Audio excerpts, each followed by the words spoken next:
Hello friends, welcome জানাচ্ছি আমার YouTube চ্যানেলে সবাইকে। চলে এসেছি আপনাদের জন্য আরও একটা নতুন ভিডিও নিয়ে।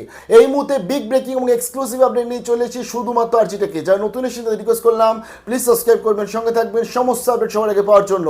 জানিয়ে দিই, মঙ্গলবার দিনকে আমাদের রাজ্যে আমাদের যে হাইকোর্ট রয়েছে এবং কলকাতা হাইকোর্টের যে ডিভিশন বেঞ্চ ছিল সেখানে আজকের একটি রায় চলে এসেছিল এবং সেখানে জানিয়ে দিয়েছিল যে 140টা যে আজকের ওবিসি লিস্ট রাজ্য প্রকাশ করেছে সেটার ওপর স্থগিতাদেশ বা ইন্টিরিয়াম অর্ডার কিন্তু আমাদের হাইকোর্ট দিয়ে দিয়েছিল।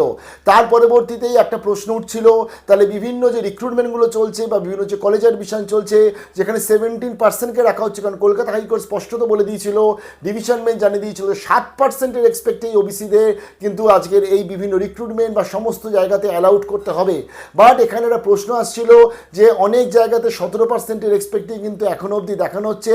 সিট ম্যাট্রিক্স থেকে শুরু করে বিভিন্ন রিক্রুটমেন্টের আপডেট চলে আসছিল যেখানে 17%ই করা হচ্ছিল, অর্থাৎ হাইকোর্টের যে রায়টা সেটা কিন্তু মানা হচ্ছিল না। আজকের একটা মামলা উঠেছে এবং এই মামলাটা গতকাল উঠেছিল। কলকাতা কর্পোরেশনের একটি রিক্রুটমেন্ট নোটিফিকেশন এসেছিল যেখানে 78 মতন ভ্যাকান্সি ছিল এবং 78-এ আজকে ধরতে গেলে 17% মানে প্রায় 13টা মতন ভ্যাকান্সি এ ও বি ক্যাটাগরি ওবিসিদের জন্য রাখা হয়েছিল, অর্থাৎ 7% নয় 17% রাখা হয়েছিল। এবং সেই নিয়োগ নিয়েও কিছু আজকে ধরতে গেলে প্রশ্ন ছিল। এই সমস্ত কিছু নিয়ে গতকাল হিয়ারিং হয়েছিল, আজকের কিন্তু ফাইনাল হিয়ারিং হয়েছে এবং আজকের অর্ডার দিয়েছে কলকাতা হাইকোর্টের সিঙ্গেল বেঞ্চ বিচারপতি কৌশিক চন্দ্র এবং তিনি জানিয়ে দিয়েছেন যে সেই নিয়োগের যে আজকে নোটিফিকেশন ছিল সেটাকে বাতিল করে দিয়েছে এবং তার সাথে তিনি এটাও বলে দিয়েছে যে একদম 17% নয় 7% নিয়ে কাজ করতে হবে। বলেছে হাইকোর্টের একটা স্পষ্ট নির্দেশ, এই ক্ষেত্রে ডিভিশন বেঞ্চের বেঁধে দেওয়া 66টি ওবিসি শ্রেণী ও 7% সংরক্ষণের যে রূপরেখা তাকেই কার্যকর করতে হবে, অর্থাৎ 2010-এর আগে যারা ওবিসি সংরক্ষণের যে নিয়ম ছিল সেই নিয়ম মেনেই কিন্তু নতুন নিয়োগ করতে হবে বলে স্পষ্টত জানিয়ে দিয়েছে কলকাতা হাইকোর্ট আজকে তাদের সিঙ্গেল বেঞ্চ।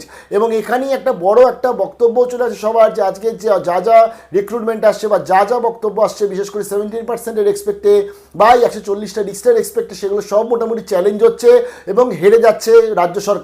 ফের আজকের কিন্তু রাজ্য সরকার ধাক্কা খেয়েছে এবং সেই এক্সপেক্টে তারা নোটিফিকেশন আবার উইথড্রল করে নতুন তারা 7%-এর এক্সপেক্টে নোটিফিকেশন দিতে চলেছে।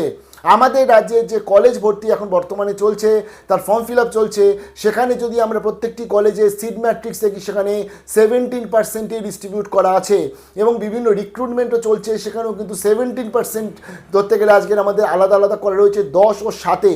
তাহলে কিভাবে এই প্রসিডিওরগুলো চলছে এটা একটা বড় প্রশ্ন। এবং সবথেকে বড় কথা হচ্ছে যখন মেরিট লিস্ট তৈরি হবে তখন সেটা 7%-এ মেরিট লিস্ট তৈরি হবে নাকি 17%-এ মেরিট লিস্ট তৈরি হবে, এটাও কিন্তু স্টুডেন্টসরা জানে না। বর্তমানে যারা ওবিসি ক্যান্ডিডেট আছে যাদের দ্বারা আজকে প্রেফারেন্সে গিয়ে দেখাচ্ছে লো চান্স দেখাচ্ছে, কিন্তু ওবিসি বলে তারা অ্যাপ্লাই করছে, তারা বুঝতেই পারছে না যে তারা 7%-এ রয়েছে না 17%-এ রয়েছে, অর্থাৎ তারা যে সার্টিফিকেটটা দিয়ে অ্যাপ্লাই করছে সেই সার্টিফিকেটটা আদৌ ভ্যালিড কি ভ্যালিড নয় মেরিট লিস্ট যখন প্রকাশ হবে সেই সময়। তো এটা একটা বড় প্রশ্ন। এবং সবথেকে বড় কথা, জয়েন্টের রেজাল্ট যেটা আসার কথা ছিল আজকালের মধ্যে সেই রেজাল্টও কিন্তু এখন 20 বাও দূরে, কারণ জয়েন্টের আজকে যখনই র্যাঙ্ক কার্ড প্রকাশ করে নেবে সেখানে কিন্তু OBC A OBC B category wise আলাদা আলাদা ক্যাটাগরিও থাকে, তার মধ্যে ওবিসি এ ওবিসি বি থাকে।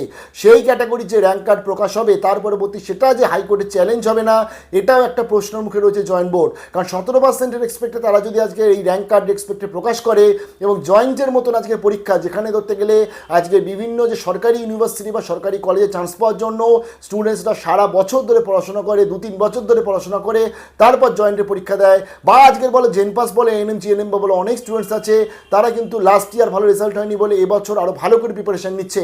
তাহলে সেই ক্ষেত্রে আজকে স্বচ্ছতা এবং সবথেকে বড় কথা গভর্নমেন্ট রুলস রেগুলেশন মানতে তাদেরকে হবেই।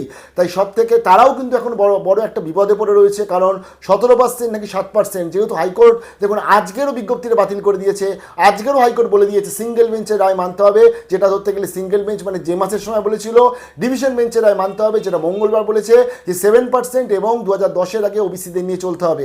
কি হয় আপডেট পরবর্তীতে নিশ্চয়ই শেয়ার করবো, স্টেট গভর্নমেন্ট কি ডিসিশন নেয় সেটার দিকে এখন আমরা তাকিয়ে। আর ভালো লাগছে না এই পুরো বিষয়টা, ফ্র্যাঙ্কলি বলছি, কারণ আমরা চাই স্টেট গভর্নমেন্ট একটা এমন একটা ডিসিশন নিক, নোটিফিকেশন বার করে বলে দিক।